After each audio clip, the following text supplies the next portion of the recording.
नमो भगवते वासुदेवाय। पौष महात्म्य के विष्णु पुराण की इस श्रृंखला में आपका हार्दिक स्वागत है।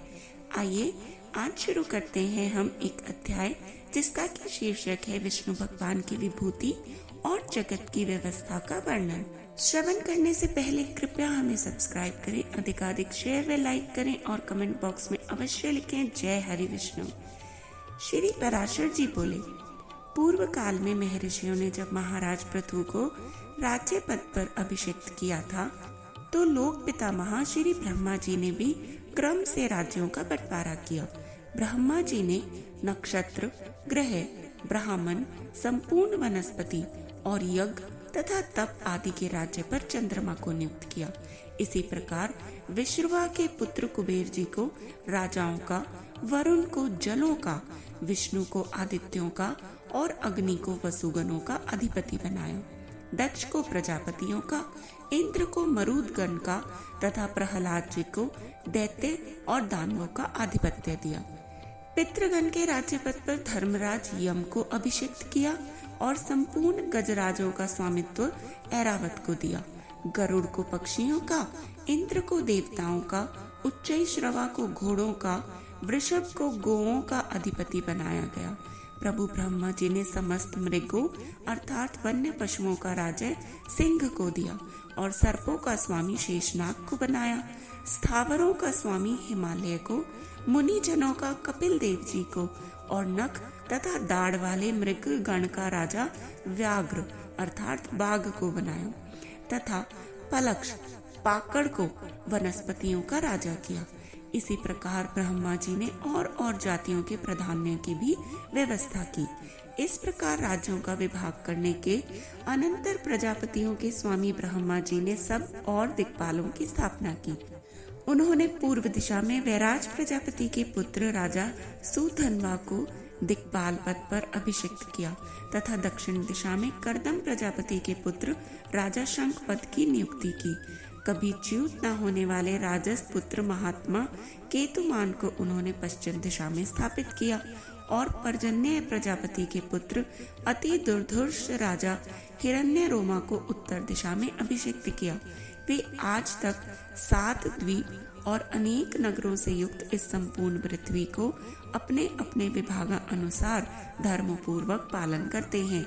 हे मुनि सतम, ये तथा अन्य भी जो संपूर्ण राजा लोग हैं वे सभी विश्व के पालन में प्रवृत्त परमात्मा श्री भगवान विष्णु के ही विभूति रूप हैं। हे द्विजोतम, जो भूताधिपति पहले हो गए हैं और जो आगे होंगे वे सभी सर्वभूत भगवान विष्णु के अंश हैं। जो भी देवताओं, दैत्यों, दानवों और मांस भंजियों के अधिपति हैं, जो पशुओं, पक्षियों, मनुष्यों, सर्पों और नागों के अधिनायक हैं, जो वृक्षों, पर्वतों और ग्रहों के स्वामी हैं और जो भी भूत, भविष्यत एवं वर्तमान कालीन आदि जितने भूतेश्वर हैं वे सभी सर्वभूत भगवान विष्णु के अंश से उत्पन्न हुए हैं। हे महाप्राज्ञ, सृष्टि के पालन कार्य में प्रवृत्त सर्वेश्वर श्री हरि को छोड़कर और किसी में भी पालन करने की शक्ति नहीं है।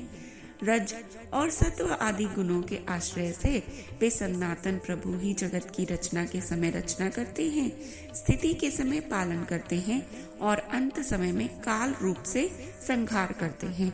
वे जनार्दन 4 विभाग से सृष्टि के और 4 विभाग से ही स्थिति के समय रहते हैं तथा 4 रूप धारण करके ही अंत में प्रलय करते हैं।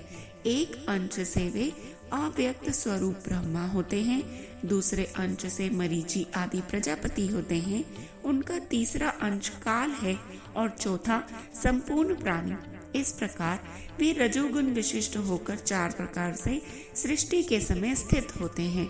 फिर वे पुरुषोत्तम सत्व गुण का आश्रय लेकर जगत की स्थिति करते हैं। उस समय वे एक अंश से विष्णु होकर पालन करते हैं, दूसरे अंश से मनु आदि होते हैं तथा तीसरे अंश से काल और चौथे से सर्वभूतों में स्थित होते हैं तथा अंत काल में वे अजन्मा भगवान तमोगुण की वृत्ति का आश्रय ले एक अंश से रुद्र रूप, दूसरे भाग से अग्नि और अंतकादि रूप, तीसरे से काल रूप और चौथे से संपूर्ण भूत स्वरूप हो जाते हैं। हे ब्राह्मण, विनाश करने के लिए उन महात्मा की यह 4 प्रकार की सर्वकालिक विभाग कल्पना कही जाती है। ब्रह्मा, दक्ष आदि प्रजापतिगण, काल तथा समस्त प्राणी, ये श्री हरि की विभूतियां जगत की सृष्टि का कारण है।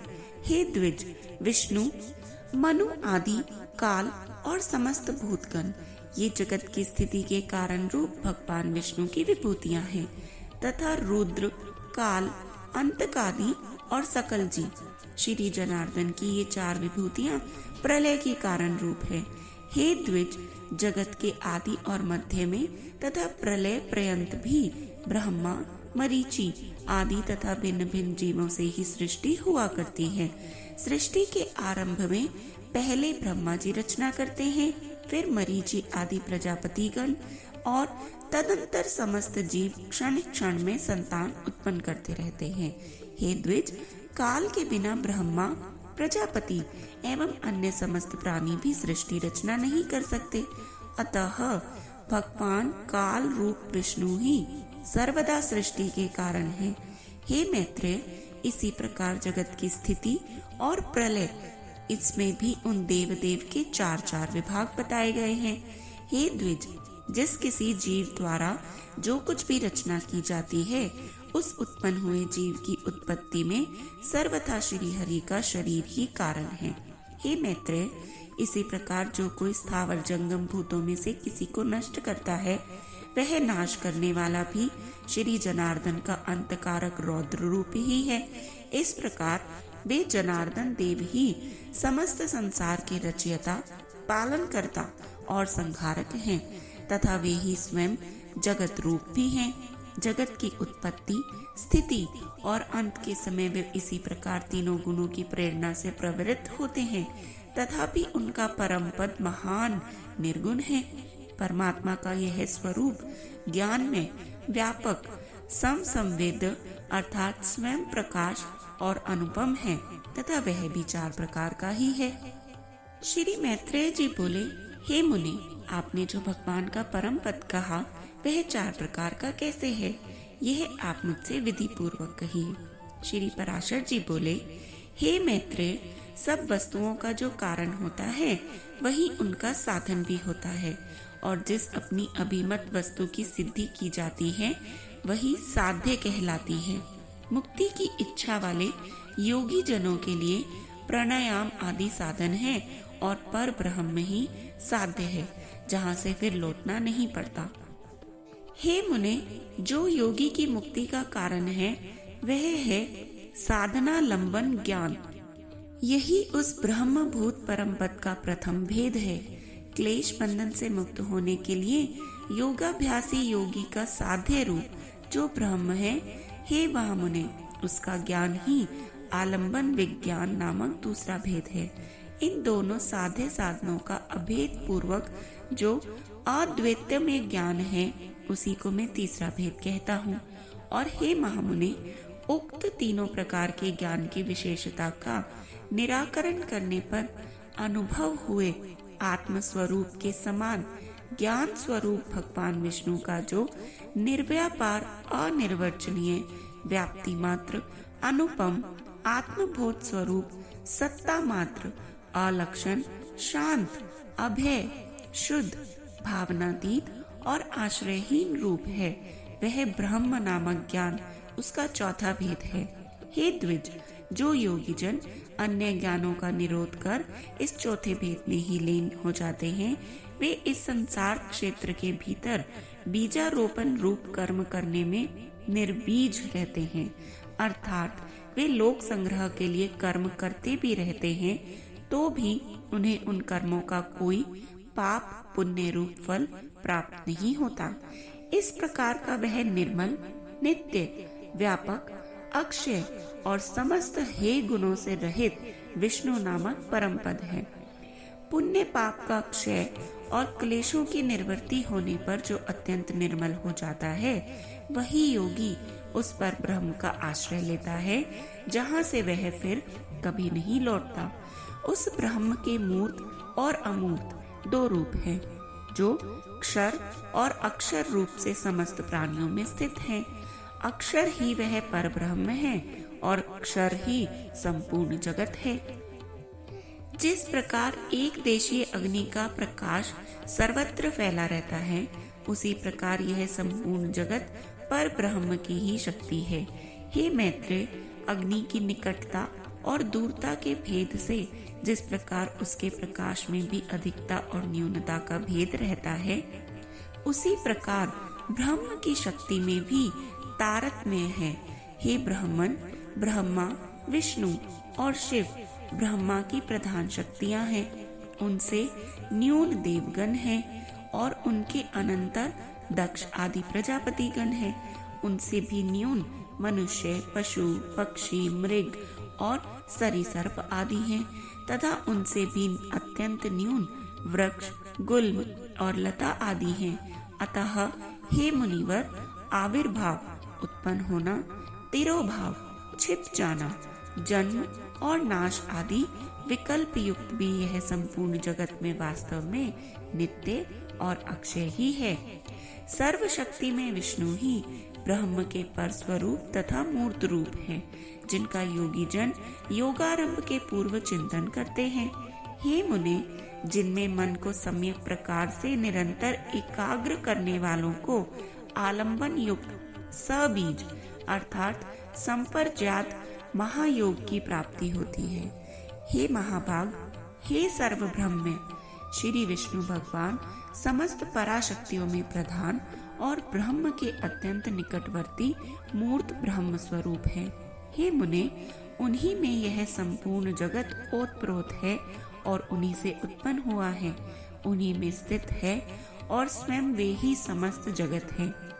क्षराक्षर में अर्थात कार्य कारण रूप ईश्वर विष्णु ही इस पुरुष प्रकृति में संपूर्ण जगत को अपने आभूषण और आयुध रूप से धारण करते हैं। श्री मैत्रेय जी बोले, भगवान विष्णु इस संसार को भूषण और आयुध रूप से किस प्रकार धारण करते हैं, यह आप मुझसे कहिए। श्री पराशर जी फिर बोले, हे मुने, जगत का पालन करने वाले अप्रेम्य श्री विष्णु भगवान को नमस्कार करके अब मैं जिस प्रकार वशिष्ठ जी ने मुझसे कहा था वह तुम्हें सुनाता हूँ। इस जगत के निर्लेप तथा निर्गुण और निर्मल आत्मा को अर्थात शुद्ध क्षेत्रज्ञ स्वरूप को श्री हरि कौस्तुभ मणि रूप से धारण करते हैं।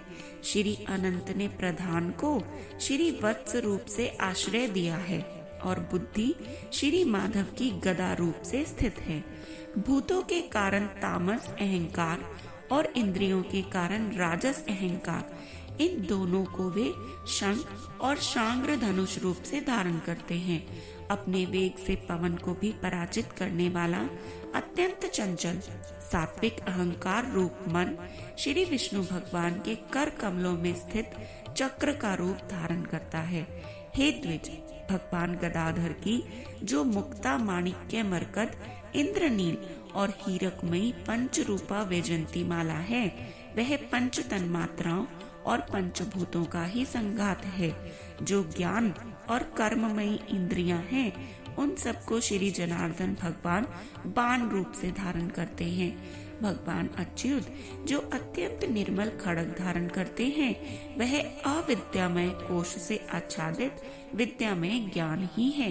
हे मैत्रेय, इस प्रकार पुरुष प्रधान बुद्धि, अहंकार, पंचभूत, मन, इंद्रिया तथा विद्या और अविद्या सब ऋषिकेश में ही आश्रित है। श्री हरि रूप रहित होकर भी मायामय रूप से प्राणियों के कल्याण के लिए इन सबको अस्त्र और भूषण रूप से धारण करते हैं।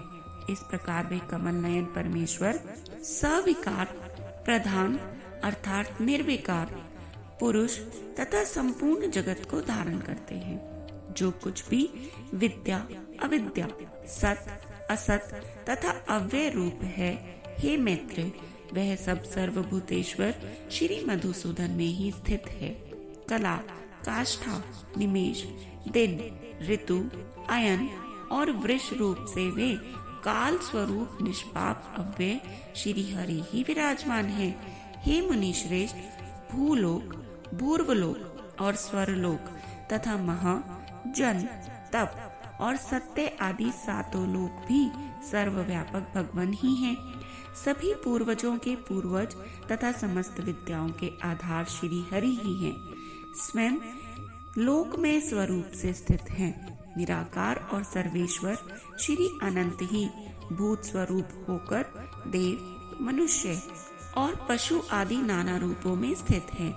ऋक, यज्ञ, साम और अर्थवेद, इतिहास, महाभारत आदि उपवेद, आयुर्वेद आदि वेदांत वाक्य, समस्त वेदांग, मनु आदि कथित समस्त धर्मशास्त्र, पुराणा आदि सकल शास्त्र, आख्यान, अनुवाक, कल्प सूत्र तथा समस्त काव्य चर्चा और राग रागिनी आदि जो कुछ भी है, वे सब शब्द मूर्तिधारी परमात्मा विष्णु का ही शरीर है। इस लोक में अथवा कहीं और भी जितने मूर्त अमूर्त पदार्थ हैं, वे सब उन्हीं का शरीर है।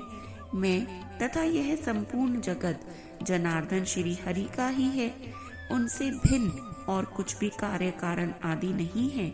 जिसके चित्त में ऐसी भावना है, उसे फिर देह जन्य राग द्वेष आदि द्वंद्व रूप रोग की प्राप्ति नहीं होती। हे द्विज, इस प्रकार तुमसे इस पुराण के पहले अंश का यथावत वर्णन किया। इसका श्रवण करने से मनुष्य समस्त पापों से मुक्त हो जाता है। हे मैत्रेय, 12 वर्ष तक कार्तिक मास में पुष्कर क्षेत्र में स्नान करने से जो फल प्राप्त होता है, वह सब मनुष्यों को इसके श्रवण मात्र से ही मिल जाता है।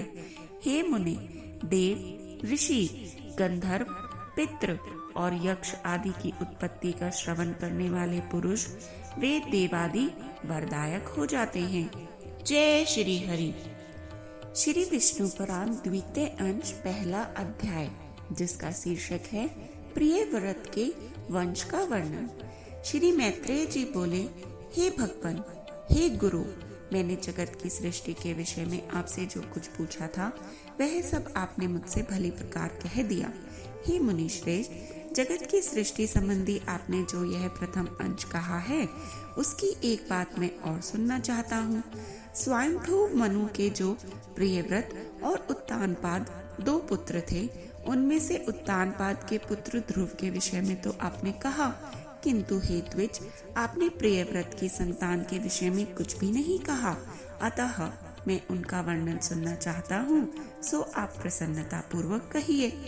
श्री पराशर जी बोले, प्रियव्रत ने कर्दम जी की पुत्री से विवाह किया था। उससे उनके सम्राट और कुक्षी नाम की 2 कन्याएं तथा 10 पुत्र हुए। प्रियव्रत के पुत्र बड़े बुद्धिमान, बलवान, विनय संपन्न और अपने माता पिता के अत्यंत प्रिय कहा जाते हैं। उनके नाम सुनो। वे हैं आग्नाग्रिद, अग्निबाहु, वपुष्मान, द्युतिमान, मेधा, मेधातिथि, भव्य, सवन और पुत्र थे तथा 10वां यथार्थ नामा ज्योतिष्मान था। वे प्रियव्रत के पुत्र अपने बल पराक्रम के कारण अति विख्यात थे। उनमें महाभाग, मेधा, अग्निबाहु और पुत्र, ये 3 योग परायण तथा अपने पूर्व जन्म का वृत्तांत जानने वाले थे। उन्होंने राज्य आदि भोगों में अपना चित्त नहीं लगाया। हे मुने, वे निर्मल चित्त और कर्म फल की इच्छा से रहित थे तथा समस्त विषयों में सदा न्यायाकूल ही प्रवृत्त होते थे। हे मुनि श्रेष्ठ, राजा प्रियव्रत ने अपने शेष 7 महात्मा पुत्रों को 7 द्वीप बांट दिए। हे महाभाग, पिता प्रियव्रत ने अग्निद्र को जम्बूद्वीप और मेधातिथि को पलक्ष नामक दूसरा द्वीप दिया। उन्होंने शालमल द्वीप में वपुष्मान को अभिषिक्त किया, ज्योतिष्मान को कुश द्वीप का राजा बनाया, द्युतिमान को क्रौंच द्वीप के शासन पर नियुक्त किया, भव्य को प्रियव्रत ने शाक द्वीप का स्वामी बनाया और सवन को पुष्कर द्वीप का अधिपति किया। जय हरि विष्णु। आगे के और अध्याय सुनने के लिए कृपया हमारे साथ बने रहें और जपते रहें। हर हर महादेव।